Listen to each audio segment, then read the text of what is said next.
10 minute में तीनों time का खाना बनाने वाली बहू। हल्की सर्दी का मजा लेती हुई सरला अपनी पड़ोसन शांति और हिमा के साथ गली में धूप में बैठी थी।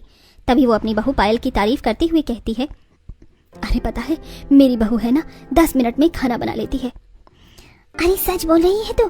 10 मिनट में खाना बना लेती है तेरी बहू? जादू से खाना बनाती है क्या तेरी बहू? अरे 10 मिनट में तो ठीक से कभी खाना बनता ही नहीं है।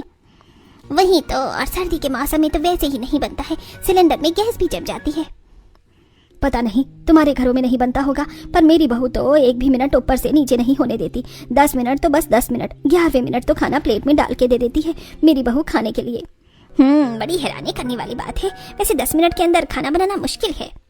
वो सब आपस में बातें कर रही थी कि तभी घर के दरवाजे पर खड़ी पायल सरला को आवाज देते हुए बोलती है, माँ जी आ जाइए जल्दी से, खाना बन गया है। हाँ बहू आती हूँ, रुक। तब अपनी दोनों पड़ोसनों से कहते हुए, लो मैं तो चली, मेरी बहू ने तो खाना बना दिया है। सरला जल्दी से अपने घर पहुंचती है, जहां टेबल पर पहले से ही पायल की ननंद मंजू और दादी सास रेखा टेबल पर बैठे होते हैं। कितनी देर लगा दी माँ जी आपने आने में? मैंने कब से खाना बनाकर टेबल पर लगा रखा है। हाँ माँ जल्दी आओ, बैठो ना, खाना ठंडा हो रहा है। पायल बहू खाना परोसना शुरू करो, भूख लग रही है बहुत जोरों से। पायल सभी को अपने हाथ का बनाया हुआ गर्मा गर्म खाना परोसती है। बहू एक बात बताओ, तो 10 मिनट के अंदर खाना कैसे बना लेती है? मुझे आज तक समझ में नहीं आया कभी। क्योंकि मैं खाना बनाने में एक्सपर्ट हूँ दादी जी। अरे अच्छा है ना, और घरों में तो बहुएं खाने को लेकर ही लड़ाई करती रहती हैं। कम से कम हमारी बहू हमें जल्दी से जल्दी खाना तो बनाकर दे देती है ना, हमें भूखे तो नहीं बैठे रहने देती है। लेकिन फिर भी सोचने वाली बात है भाभी, आप सारी ही चीज 10 मिनट में कैसे बना लेती हो? जब एक्सपर्ट हूँ तो फिर 10 मिनट में ही बनाऊंगी ना। और एक चूल्हे पर सब्जी बन जाती है, दूसरे पर चावल, दोनों एक साथ 10 मिनट में बनकर तैयार हो जाते हैं। वैसे भी खाना खाते हुए ना ज्यादा बातें नहीं करनी चाहिए। अब सब लोग आराम से बैठकर खाना खाओ। पायल की बात सुनकर सभी लोग आराम से खाना खाने लगते हैं। ऐसे ही रात को जब पायल अपने कमरे में अपने पति रोहन के साथ बैठी होती है तब, यार पायल एक काम था तुमसे।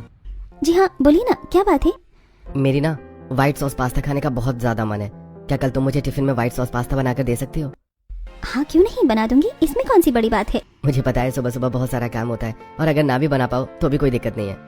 अरे मैं सब मैनेज कर लूंगी, आपको पास्ता मिल जाएगा। ठीक है, मैं बस अभी आई, एक छोटा सा काम याद आ गया मुझे। इतना कहकर पायल जल्दी से रसोई में जाती है और वहां जाकर गैस ऑन करती है और उस पर कुकर रखती है, जिसमें वो पानी डालकर उसमें हल्का सा तेल डालती है और उसमें कटोरी से नापकर पास्ता डाल देती है और कुकर को बंद कर देती है। अब बस ये पास्ता उबल जाएगा एक सीटी के अंदर, और बाकी सारी चीज तो मेरे पास है ही, जिससे मैं नाश्ता बनाऊंगी। उतने में पतिदेव का पास्ता भी बनकर तैयार हो जाएगा। बस मैं बाकी की चीजों की तैयारी कर लेती हूँ। इतना कहकर पायल जल्दी से फ्रिज खोलती है और उसमें से पास्ते में इस्तेमाल होने वाली कुछ सब्जियां निकालती है और ठंड में ठिठुरती हुई रसोई में ही सब्जियों को जल्दी जल्दी टेढ़ी मेढ़ी काटने लगती है। सब कुछ काट पीट कर रख देती हूँ, सुबह मेरे आधे से ज्यादा टाइम बच जाएगा। वैसे भी किसी को नहीं पता है कि मैं कैसे 10 मिनट के अंदर सब कुछ बना लेती हूँ। मेरा ये राज राज ही रहना चाहिए, किसी को पता नहीं लगना चाहिए।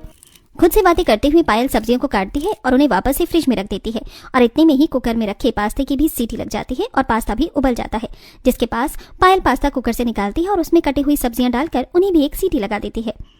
पास्ता भी उबल गया और सब्जी भी गल गई। अब सुबह मैं इन्हें धीमी सी आंच लगवाऊंगी और बस व्हाइट सॉस पास्ता बनकर तैयार हो जाएगा और हमेशा की तरह मेरा खाना ऑन टाइम होगा।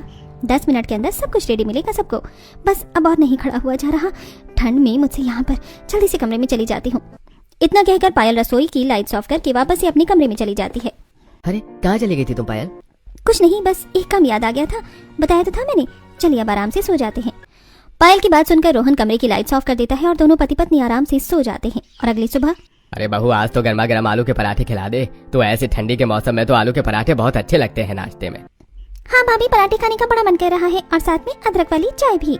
हाँ क्यों नहीं, 10 मिनट रुकिए, सब कुछ बन जाएगा। और मेरा व्हाइट सॉस पास्ता वो तो बन जाएगा ना पायल? हाँ हाँ, आपका व्हाइट सॉस पास्ता भी बन जाएगा, चिंता मत कीजिए। आप सब बस थोड़ा सा वेट कीजिए, मैं आती हूँ।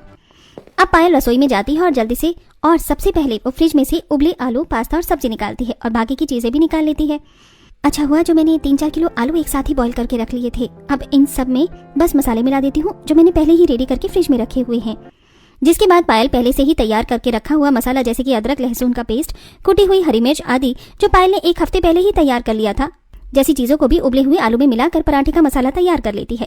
जिसके बाद पायल गैस चूल्हे के तीनों बर्नर ऑन करती है और उन पर अलग अलग बर्तन रखते हुए कहती है, अब देखना मेरा कमाल, 10 मिनट में और सारी चीजें बन जाएंगी। एक गैस पर मैं बनाऊंगी पराठे, एक गैस पर बनेगी चाय और एक गैस पर बनेगा मेरे पति के लिए व्हाइट सॉस पास्ता। मैं रात को इसीलिए तैयारी कर लेती हूँ ताकि सुबह सुबह जल्दी ना उठना पड़े। जहाँ पायल रसोई में काम कर रही होती है वहाँ बाहर बैठे सभी लोग आपस में बातचीत करते हुए